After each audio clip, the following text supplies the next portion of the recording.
What happens when dark-skinned Black women decide to show up confidently on a TV reality show? If you guessed misunderstanding, hate, and being villainized, well, you're right. And in this season of Love Island, it's no different. Let's talk about Chelley and Olandria, because the hate and misogynoir in the racism geared towards these women is just unbelievable. Disappointing, but never ever surprising. My love for Love Island... See what I did there? My love for Love Island started in season 6 of the USA version. Love Island is this incredible phenomena that comes around every summer where we get to follow islanders for 6 weeks. And we're basically transported into Fiji, where it's a lot of flirtation, very nasty challenges. Ugh, the milk challenge from this season.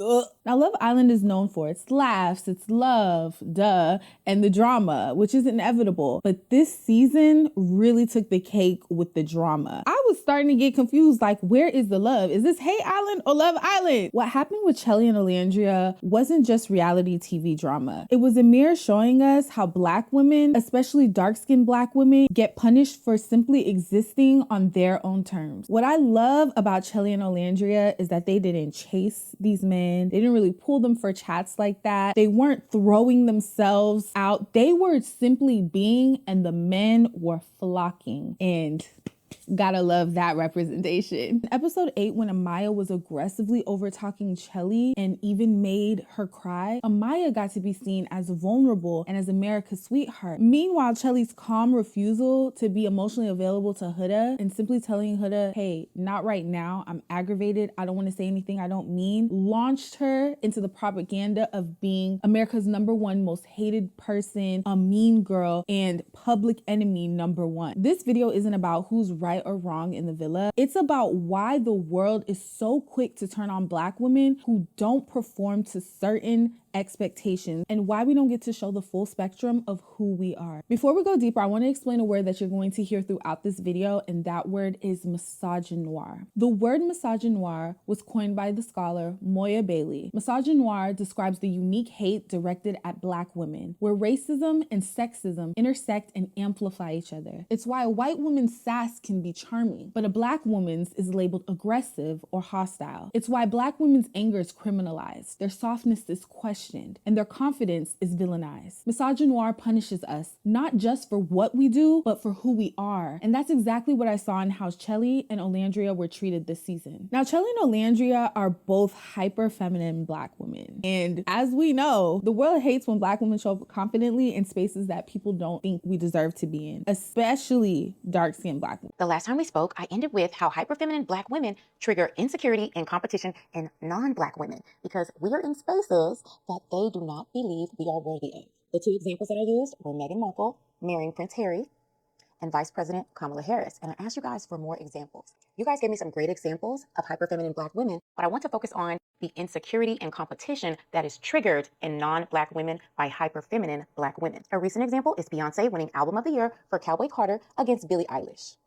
Billie Eilish's fandom was outraged and became very racist towards Beyonce. Halle Bailey playing the role of the Little Mermaid. Yara Shahidi playing Tinkerbell. The hate Michelle Obama receives in the way they misgender her. The outrage about Jodie Turner-Smith playing Anne Boleyn. The outrage that occurred when Chioma Antoinette Umialo played Nojiko in the One Piece live action. Even Nico Parker, who is more Caucasian than she is Black, playing Astrid in the live action for How to Train Your Dragon. I even once received racist comments because I made Sailor Moon macarons that were a little bit tan. I'm looking for examples like that, where hyper-feminine Black women trigger the insecurity and competition in non-Black women because we are in places they don't believe we are worthy of. Now, both Chelley and Olandria perform femininity in different ways, but both ways were misunderstood. Chelley is definitely more bubbly, intentional, and some might even say methodical. And she's just the cutest thing ever. She just looks like a baby doll. Chelley's also not the type to back down from her principles, and we saw that more clearly as the season went on. Yet here's the thing, everybody was allowed to show their full spectrum of emotions. They were allowed to be angry, they were allowed to cry, they were allowed to be upset, they were allowed to make mistakes, to grow even. Everyone except Chelley. The minute that Chelley even showed an iota of an emotion that wasn't calm or what y'all would consider quote unquote crashing out, which she was not crashing out, it was label after label of her being a mean girl. From fans all the way to brands accusing this girl of being a mean girl or for doing too much. When the first 2 weeks of watching the show, we saw Huda crash out time after time after time. She attacked Jeremiah. She tweaked out on bombshells. But Huda was allowed to be seen as someone that was real, someone that was vulnerable, someone that we should extend grace to. But when it came to Chelley's turn, watching the world literally turn on her was extremely jarring, because what did that girl do that was so worthy of all these attacks? Let's just even say for argument purposes that she did do too much or she crashed out, whatever. She didn't cuss anybody out. She didn't fight anyone. So why can't she also be extended the same grace in the same manner in which all the other women on the show are? Then we have my Yoruba queen, Olandria. She's not Yoruba, but she really does have the features of a Yoruba queen. She almost reminds me of Tim's in a way. She's just, so gorgeous. We have Olandria, who is striking in her calm and stoic way, and she likes to keep her emotions more close and poised, almost like armor, because I'm sure being the eldest and then also being parentified, she has had to emotionally regulate in her own way. But when she doesn't show emotion in the way that y'all think that she should, she's deemed as being cold or detached. This is the catch-22 that many Black women face. Be soft, you're seen as weak. Be strong, you're seen as cold. And it just seems like you can't win for losing. It's happened to me on multiple occasions. But I remember one time working in retail, there was this older dark-skinned Black woman who would roll her eyes at me and constantly call me bougie behind my back, and quite frankly in front of my face too. And though I was kind to her, there always seemed to be this unspoken resentment, as if me simply liking myself and me showing up as the soft dark-skinned Black woman was triggering to her, because there is this notion that dark-skinned Black women aren't meant to be feminine, or that if we do present as feminine or hyper feminine, that we are pretending or putting on a mask, as if femininity is only for one race or one ethnicity of women. My mom had always had me and my sisters dressed up, and being girly didn't stop me from being nerdy or stop me from playing rough. Femininity and girlhood and womanhood to me wasn't, oh, you wear frilly dresses and you love pink all the time. Womanhood, girlhood, femininity was about my own unique expression as a woman. And it wasn't until I got older that I realized that everybody did not experience girlhood in the same manner that I did. We're allowed to be any type of woman that we choose to be. It's a matter of choice. And I think that Chelley and Olandria felt that too. It's just that they're on a much bigger stage. Okay, now let's talk about specifics, because these moments show the core of the problem. In episode 8, Amaya repeatedly interrupted Chelley, talked over her, and made her cry. So, Shadi, I definitely do want to talk to you. Yes. And I don't mind speaking about it in front of all of the girls. No, of course. So, like, what's going on between you and Ace? Because yesterday, you were one of the girls that I did cry and went to about him. No, of course. And I feel like you had many opportunities to tell me, like, hey, girl, I still feel a connection with him, and I still want to pursue that. Yeah. And now the way I view it is like, wait, was she being genuine with me when I was, like, telling her how rocky we are? Or were you trying to internalize that information and be like, okay, now, like, it's just weird. No, I completely understand. So when you, like, to me, when we... Because I feel like, I'm not going to lie, I feel like things are getting a little messy. I'm really interested in Austin. That's my connection. Me and Ace, I said from the jump that, look, that's someone I'm still pursuing, but not in a way that I'm going to sit here and be messy and moving around and stuff like that. So Listen, and I thought we had a friendship, especially, like, us knowing each other outside of all of this. But listen, let me finish saying what I'm saying. Just let me finish what I'm saying. Every time I talk, you keep talking over me. Amaya was given so much grace and praise for wearing her heart on her sleeve, as she was seen as the relatable gangster. Now, I like Amaya for a lot of the reasons that everybody else does. Free. I feel like I could fly like the pigeons back in New York City. But I never really quite forgot that moment. And I also can't shake the notion that she is basically a Huda light, especially with the crying, the not letting people speak. And she has that problem bad. It's not just with this episode, but even when it came to Zach, when it came to Ace, she has a problem with over talking people. And of course, we're not all perfect. I'm not perfect. I'm sure I've overtalked people sometimes. The minute we call that out, it becomes an issue, like, ugh, y'all just hate her. The Amaya hate is forced. Nobody hates her. These are still people. And I think that that might have to be another video about the idolization of human beings and why we do that. Because Amaya is still a human being. She is still capable of making mistakes, as are a lot of the women on this show. But even seeing how much praise Amaya gets, I can't help but to wonder, if Amaya was a deeper skin tone, if she was much darker, would she still be receiving this much praise? Would she still be seen as lovable and quirky? Or would she be labeled as aggressive and mean, or mean girl? It feels like Amaya gets to benefit from what I like to call the Cardi B effect. She gets to be loud, boisterous, eccentric, basically this messy energy that gets to be celebrated. But what about a woman like Sukihana, which I would consider to basically be her counterpart? She's loud and boisterous and eccentric as well. Hey y'all, it's Suki with the good coochie. Y'all already know my name, and if you know, ask your baby dad. Bitch, I don't even got no license, so what do I need to qualify? Because if it's a license, registrations, insurance, I don't have none of that. Never did. The fuck? Bitch, I'm riding dirty for real. But she's seen as ghetto and ratchet, but they basically have the same vibe. It's just incredibly frustrating how shade can really shift the narrative. Then we contrast Chelley setting a boundary with Huda, where she's telling her, hey, actually, I don't want to have a chat right now. Yes, Huda pulled her for a chat and she said yes, but I think part of the reason why she said yes was to have a conversation with her in private, because she could have easily told Huda right there in front of all the girls, no, I don't want to have a chat with you right now. That would have been kind of mean girl or embarrassing, but she didn't do that. She had that conversation privately with Huda. Just because Huda felt bad in that moment or because Huda wanted to have a conversation doesn't mean that Chelley is entitled to bending to Huda's will. She is allowed to also have her own set of boundaries, and she's also allowed to not have to perform niceties in order to keep the peace. She's allowed to feel frustrated, to feel angry, to feel aggravated. Instead of taking her anger out on her and reacting off of emotions and being emotional volatile,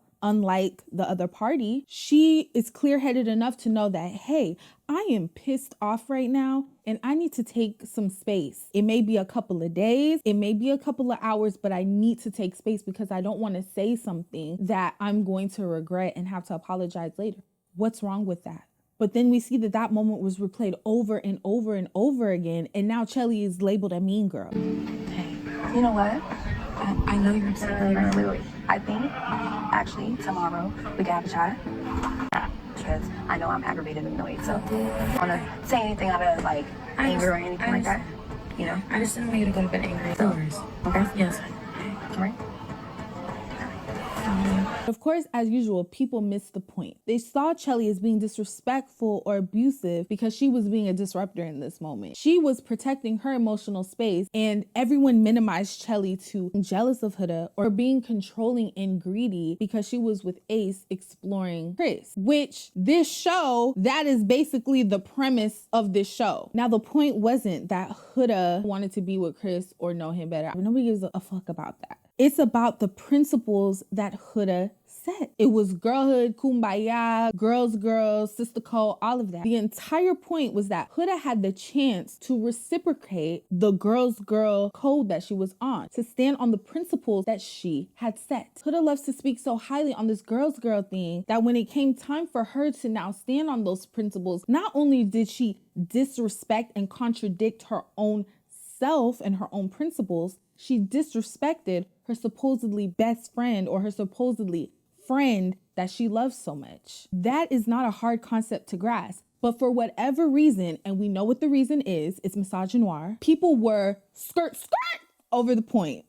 And I'm not gonna even lie, I was a bit appalled that my fellow Black woman was jumping on this bandwagon of her being a mean girl. I was like, are y'all serious right now? Like, are you serious? But let's just say, for argument's sake, she was doing too much. Is she not allowed to address her friendship in a respectful manner? Is she not allowed to address issues that she's having with a friend? Is she just supposed to sit there knowing that she feels this way and never address her friend? I feel like if that's the type of person that you are fake. I think so many people are looking at it from the lens of, oh, it's not Friendship Island, it's not Friendship Island. But y'all have to look at the genesis of this particular season. She set that tone. All the girls abided by it. For good or for bad, they abided by that. So does it not make sense that if that is the principle, the tone that you have set, that when somebody calls you out on your shit about that they're within their rights? Or I don't know, are we all watching the same show? And here's the kicker. This is the thing that really blew me. Huda has shown more volatile and emotionally erratic and combative behavior on this show. She's praised and she even gets to be seen as iconic.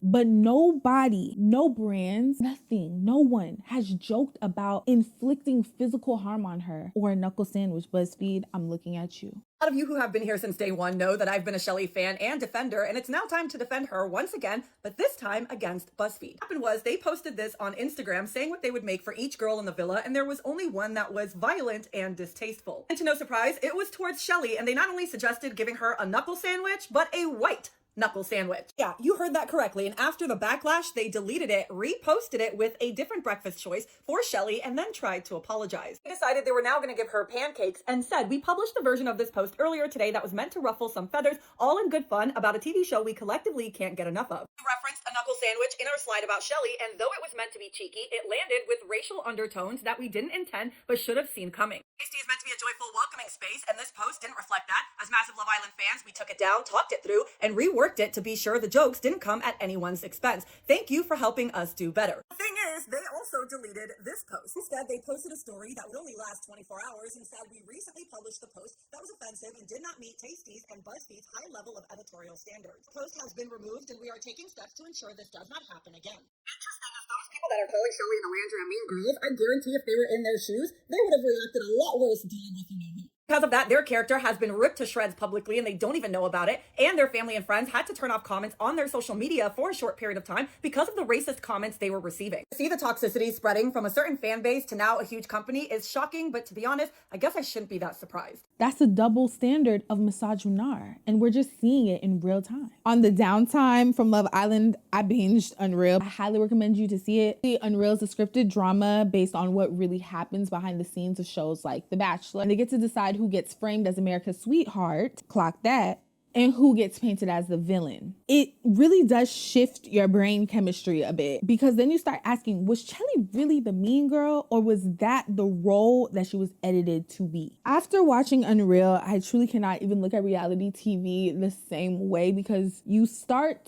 to question, what narrative are these producers really intending to sell? Like, what is actually the storyline here? You think that the story is folding in reality because we call it reality TV, but you're really reacting to a character that somebody else cast.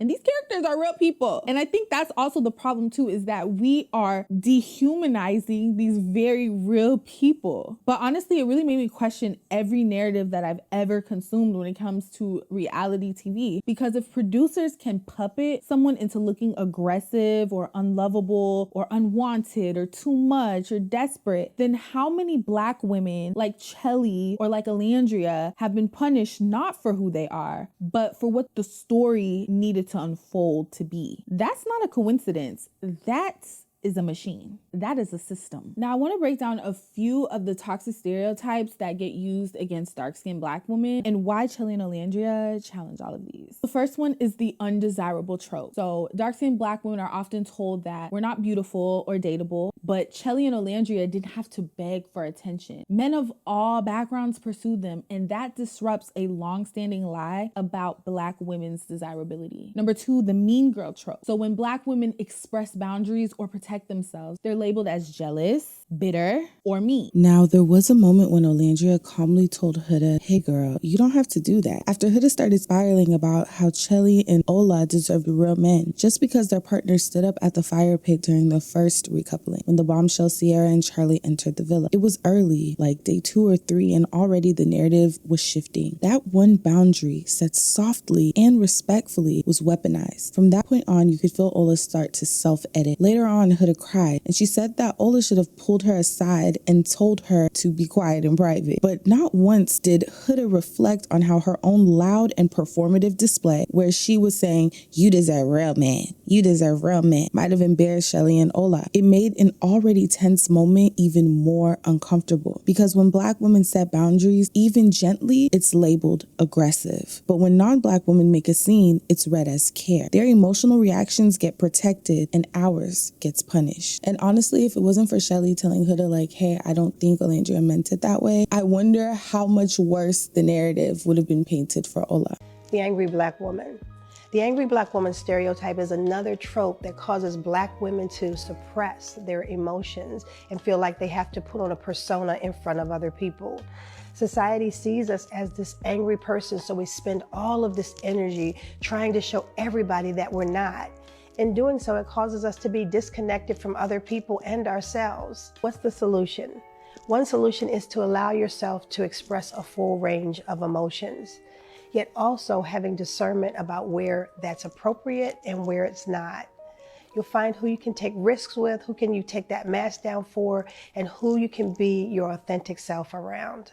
And it's not just Love Island. This happens in real life too. Remember when Precious Lee politely asked the white woman to move out of her shot so she could take a picture? She didn't curse. She didn't shove. She didn't make a scene. She just wanted her moment and people lost it. Suddenly, she was rude, stuck up, not all that. If a thinner, lighter woman had done the exact same thing, it would have been framed as protecting her peace or just getting the shot.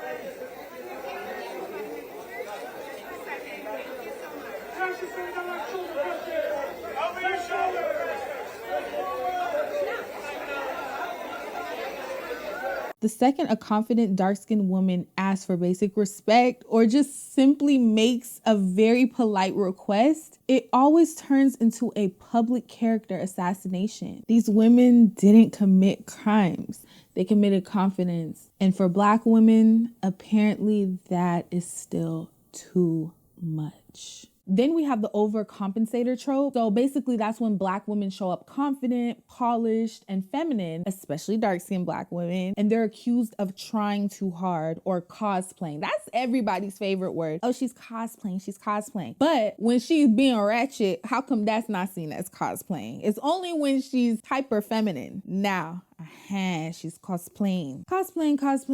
Chelley's bubbly, soft personality and Olandria's striking elegance, they both challenge your eccentric beauty standards. And that makes people uncomfortable because they don't think that we are deserving. It challenges that confirmation biases. We're not confirming their bias when they see women like Chelley and Olandria. Now, watching this season hit home in so many ways. I've been told to shrink, to be quieter, to stop liking myself so much. I've been mislabeled as too much or not real because I didn't fit what others expected. It felt like I was being punished for simply existing. Chelley and Olandria, they represent all of that. They represent the complexity, the nuance, the fullness of being a dark-skinned Black woman who is confident, desired, and unapologetically herself. What scared people and the show's audience was that they refused to shrink. They didn't apologize or perform softness on command.